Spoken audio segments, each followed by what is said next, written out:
Welcome back to Lighting Design 101 with your instructor, Denise Remping. I am Denise Remping, come to bring you another lesson about basic lighting fundamentals and theory. This video is going to be about using your lighting board. Once you have all of your light plot completed and all your lights hung and focused where they need to be, you will then need to know how to utilize them during a production. Before I get into how to control your lights using your lighting board, I'm going to highly recommend you explore some online tutorials for your particular board.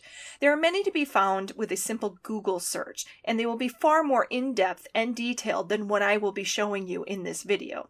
This will be a very quick and very basic coverage of what you need to know. I have posted a few videos in the description with tutorials on how to use an ETC ion light board, which is the most popular board used today.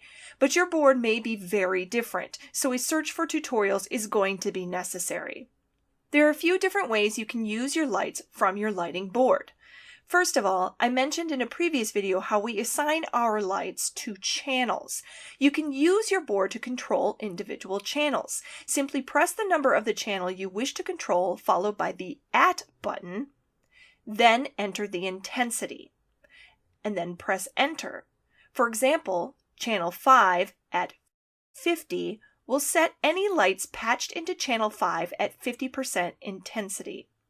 Or channel 5 at full will set your channel 5 lights at 100%. To keep track of what is happening on stage, your monitor will show which channels are up and at what intensity. You can also control multiple channels at once by using your plus or through buttons. For example, channel 1 through 25 at full will bring up all lights patched into channels 1 through 25 at 100% intensity. This is a key punching method, which will be useful for recording submasters and cues, but during a show, you may not have time to be punching keys in to bring up your lights. You will need them to light up faster than you can type. Most boards these days will have faders or sliders that are programmed to control your individual channels. Your first task will be to learn how to adjust the settings on your faders. Some boards, like this ETC element for example, will have a dial you can turn.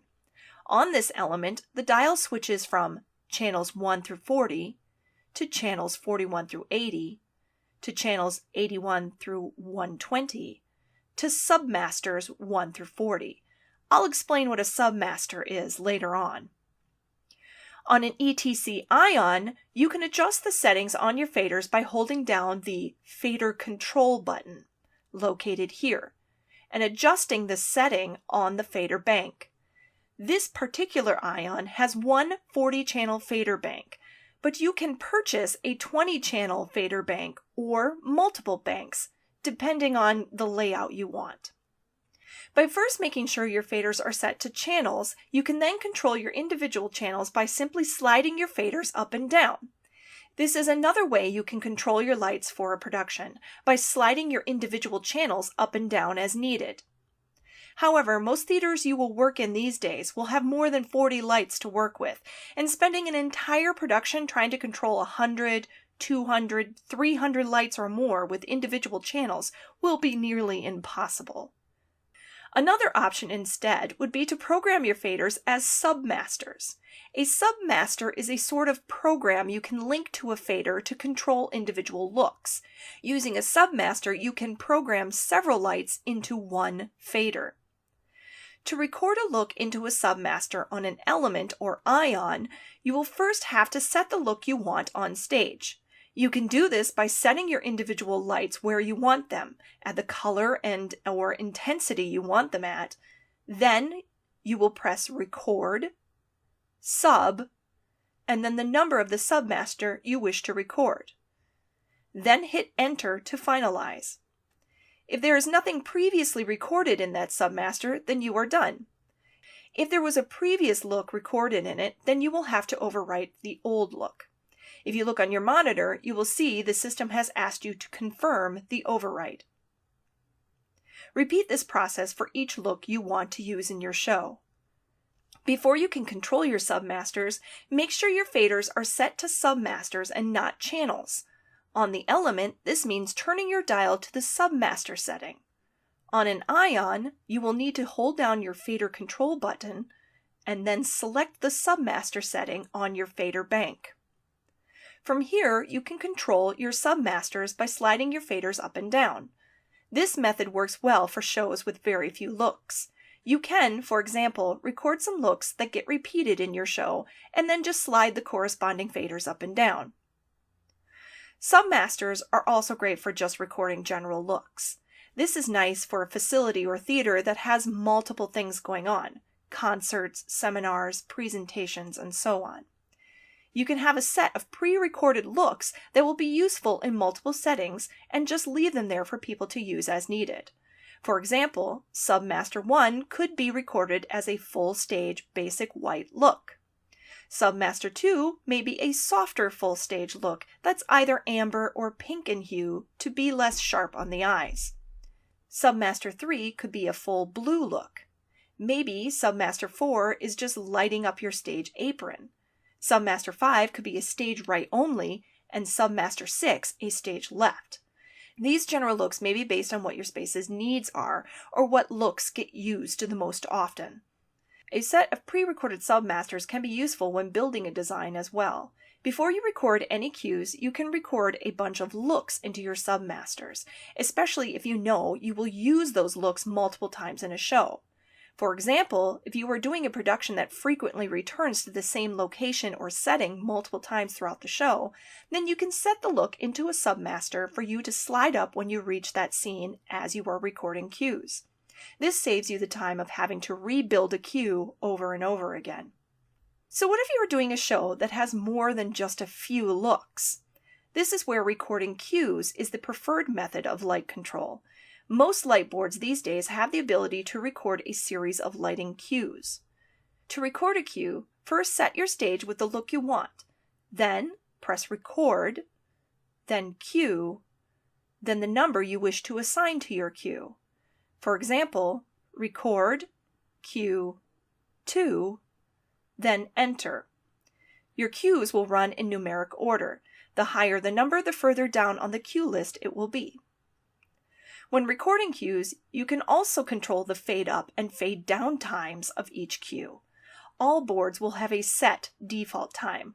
With this ion, the default is 5 seconds. 5 seconds to bring in the next cue and 5 seconds to fade out the previous cue simultaneously. However, you can change that if you want.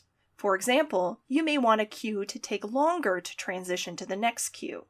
To change this, first make sure you are in the correct cue. This can be accomplished by pressing Go to Cue and then the number of the cue you want.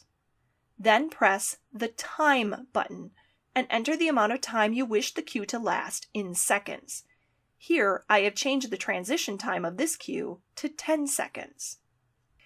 The fade in and fade out do not need to be the same. If you wish, for example, for the previous cue to fade out in 2 seconds, but the next cue to fade in at 10 seconds, you would accomplish this by first inputting your fade in time, 10 seconds, then pressing the time button a second time and entering 2. On the monitor, when you press time the second time, it will display downtime in your cue. Fade in first, fade out second. Press enter and your new times are recorded. Once your cues are recorded, you can cycle through the cues then by pressing the Go button. On this ion, you will see that above the Go button is also a Stop Back button. If something were to go wrong during a show, you can stop a cue from progressing and/or make the system back up to the previous cue. If you need to jump to a cue at any point, then you can do so by first pressing the Go to Cue button and then typing the number of the cue you want. For example, go to cue 49 and then press enter. Your light board will then automatically jump to cue 49. When numbering cues, you can of course begin with cue number 1, then move on to cue number 2, and so on. However, many lighting designers will tell you that you will often need to add or delete cues after your initial recording of cues. As you watch a tech rehearsal, you may discover that a specific cue just isn't working, or that you need to add in an additional cue you just didn't realize you needed. This can become a problem then if you are simply numbering your cues 1, 2, 3, 4, and so on. If you need to add a cue between 3 and 4, what do you label it? You could, for example, label your new cue 3.5, but there are some additional tricks that other designers have developed. Some designers will number their cues by 5s or 10s, so instead of 1, 2, 3, 4, you have cues 5, 10, 15, 20. My personal favorite cueing trick is to label cues by page number, so all my cues on page 1, for example, become 10, 11, 12, 13, 14, and so on. Cues on page 20 then become 200, 201, 202, 203, and so on. It is not unusual then for a show I've designed to go from cue 46 to cue 60. This means there were 7 cues on page 4, but then the next cue didn't appear until page 6. However, I've also had shows where 10 cues on one page was not enough. So, I've had pages with cues labeled 60.0, 60.1, 60.2, 60.3 in order to fit in all the cues I needed. When writing your cues into a script, it is important that you make the timing of the cue clear. I, for example, will often put a box around the specific word I'd like the cue to begin on.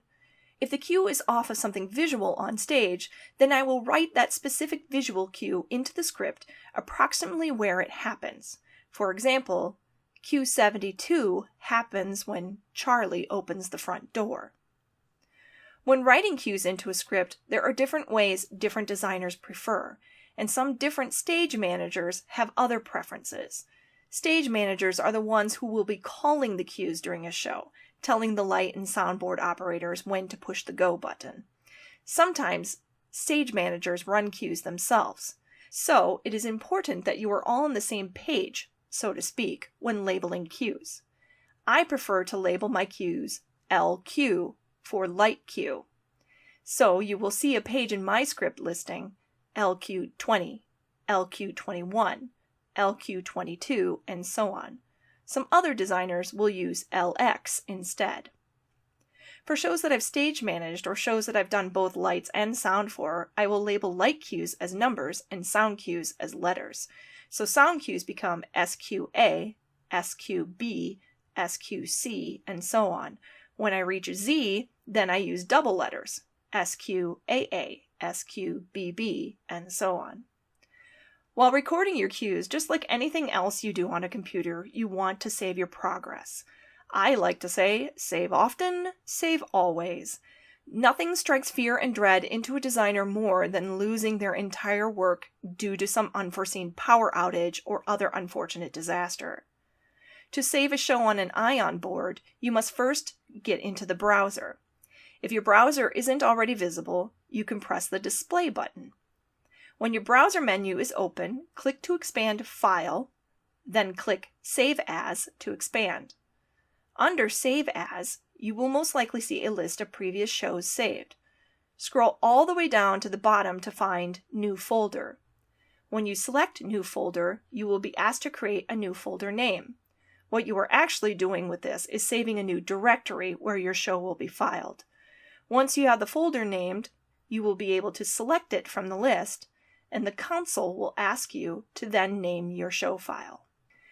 I would also highly recommend saving your show to a flash drive.